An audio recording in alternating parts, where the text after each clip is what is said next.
ದೆಹಲಿಯ ಜಂತರ್ ಮಂತರ್ನಲ್ಲಿ ಹೋರಾಟಗಾರರ ಮೇಲೆ ನಡೆದ ಪೊಲೀಸ್ ಲಾಠಿ ಚಾರ್ಜ್ ಖಂಡಿಸಿ ಕೇಂದ್ರ ಸರ್ಕಾರದ ಅಪ್ರಜಾತಾಂತ್ರಿಕ ಮತ್ತು ಸರ್ವಾಧಿಕಾರಿ ಧೋರಣೆಯನ್ನು ವಿರೋಧಿಸಿ ಹಾಸನದ ಹೇಮಾವತಿ ಪ್ರತಿಮೆ ಮುಂಭಾಗ ಎಐಡಿಎಸ್ಒ ವಿದ್ಯಾರ್ಥಿ ಸಂಘಟನೆ ನೇತೃತ್ವದಲ್ಲಿ ಪ್ರತಿಭಟನೆ ಮಾಡಲಾಯಿತು.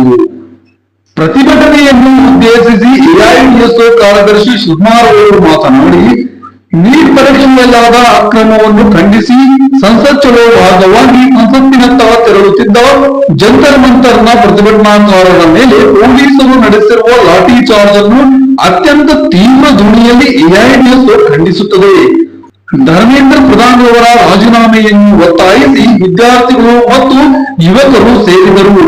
ಈ ಸಂಸತ್ ಮೆರವಣಿಗೆಯನ್ನು ಬಹಳ ಹಿಂದೆಯೇ ಘೋಷಿಸಲಾಗಿದ್ದರೂ ಪೊಲೀಸರು ಅನುಮತಿ ನಿರಾಕರಿಸಿದರು.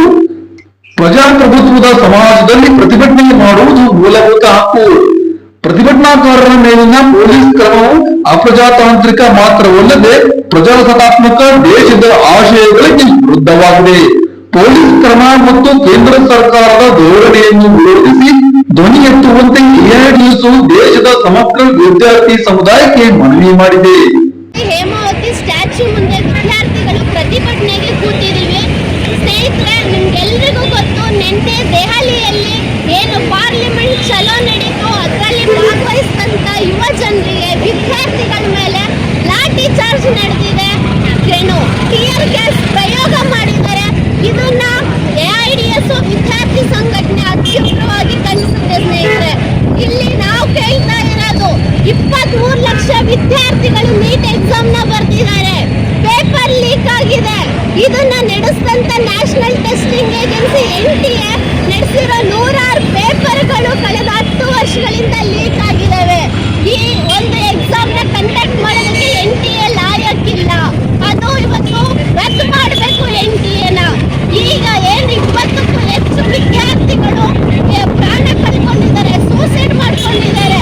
ಇದರ ನೈತಿಕ ಹೊಣೆ ಹೊತ್ತಿ ಇವತ್ತು ಕೇಂದ್ರ ಶಿಕ್ಷಣ ಸಚಿವರಾದಂತ ಧರ್ಮೇಂದ್ರ ಪ್ರಧಾನ್ ಅವರು ರಾಜೀನಾಮೆ ಕೊಡ್ಬೇಕಂತ ಆಗ್ರಹಿಸಿ ಏನು ನ್ಯಾಯಯುತವಾಗಿ ಶಾಂತಿಯುತವಾಗಿ ಹೋರಾಟ ನಡೀತಿತ್ತು, ಇದನ್ನ ಹತ್ತಿಕ್ಕದಕ್ಕೆ ಪೊಲೀಸ್ ಅಂಡ್ ಆರ್ಮಿ ಫೋರ್ಸಸ್ ಏನು ನಿನ್ನೆ ಲಾಠಿ ಚಾರ್ಜ್ ಮಾಡಿದ್ದಾರೆ. ಸ್ನೇಹಿತರೆ, ಇದನ್ನ ನಾವು ಒಪ್ಕೊಳ್ಳೋದಿಲ್ಲ. ಇಲ್ಲಿ ಭಗತ್ ಸಿಂಗ್ ಹೇಳ್ತಾರೆ, ನೇತಾಜಿ ಹೇಳ್ತಾರೆ, ಏನಾದ್ರೂ ನಿಮ್ ಕಣ್ಮುಂದೆ ಅನ್ಯಾಯ ನಡೀತಿದ್ರೆ ಅದನ್ನ ಪ್ರಶ್ನೆ ಮಾಡಿ ಅಂತ. ಇವತ್ತು ಈ ಒಂದು ಏನು ಅನ್ಯಾಯನ ಪ್ರಶ್ನೆ ಮಾಡ್ತಿದ್ರೆ ಇವತ್ತು ಇಲ್ಲಿ ಏನಂತ ಹೇಳ್ತಿದ್ದಾರೆ, ವಿದ್ಯಾರ್ಥಿಗಳನ್ನ ಯುವ ಜನರನ್ನ ದೇಶದ್ರೋಹಿಗಳು, ಪಾಕಿಸ್ತಾನಿ ಏಜೆಂಟ್ಗಳು, ಚೀನಾ ಏಜೆಂಟ್ಗಳು ಅಂತ ಹೇಳ್ತಿದ್ದಾರೆ. ಸ್ನೇಹಿತರೆ, ಇದನ್ನ ನಾವು ಒಪ್ಕೊಳ್ಳೋದಿಲ್ಲ. ಇಲ್ಲಿ ಒಂದು ಜೆನ್ಯೂನ್ ಕಾಸ್ ಇದೆ, ಅದ್ರ ಪರವಾಗಿ ಇಡೀ ದೇಶದ ವಿದ್ಯಾರ್ಥಿಗಳು ನಾವು ನಿಂತ್ಕೋತೀವಿ. ಇಲ್ಲಿ ನಮ್ಮ ದೇಶದ ಡೆಮೋಕ್ರೆಟಿಕ್ ಕಂಟ್ರಿ ಅಂತ ನಾವು ಕರಿತೀವಿ. ಸ್ನೇಹಿತರೆ, ಇವತ್ತು ಇದೇ ಡೆಮೋಕ್ರೆಟಿಕ್ ಕಂಟ್ರಿಯಲ್ಲಿ ಅನ್ಯಾಯನ ಪ್ರಶ್ನೆ ಮಾಡಿದ್ರೆ ವಿದ್ಯಾರ್ಥಿಗಳ ಮೇಲೆ ಲಾಠಿ ಚಾರ್ಜ್ ಮಾಡ್ತಿದ್ದಾರೆ, ಯುವ ಜನರ ಮೇಲೆ ಲಾಠಿ ಚಾರ್ಜ್ ಮಾಡ್ತಿದ್ದಾರೆ. ಇದನ್ನ ನಾವು ಒಪ್ಕೊಳ್ಳೋದಿಲ್ಲ. ಇದನ್ನ ಅತ್ಯುಗ್ರವಾಗಿ ಖಂಡಿಸ್ತೀವಿ. ನಿಮ್ಮ ಲಾಠಿಗಳಿಗೆ ನಾವು ಎದುರುಕೊಳ್ಳೋದಿಲ್ಲ.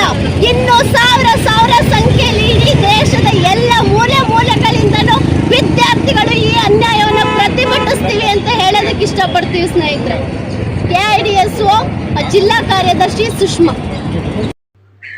ಈ ಸಂದರ್ಭದಲ್ಲಿ ಜಿಲ್ಲಾ ಕಾರ್ಯದರ್ಶಿಗಳಾದ ಸುಷ್ಮಾ, ಪದಾಧಿಕಾರಿಗಳಾದ ಭವಾನಿ, ಲಕುಮಿತ್, ಕುಸುಮ ಮತ್ತು ವಿವಿಧ ಕಾಲೇಜಿನ 100 ವಿದ್ಯಾರ್ಥಿಗಳು ಈ ಸಂದರ್ಭದಲ್ಲಿ ಉಪಸ್ಥಿತರಿದ್ದರು.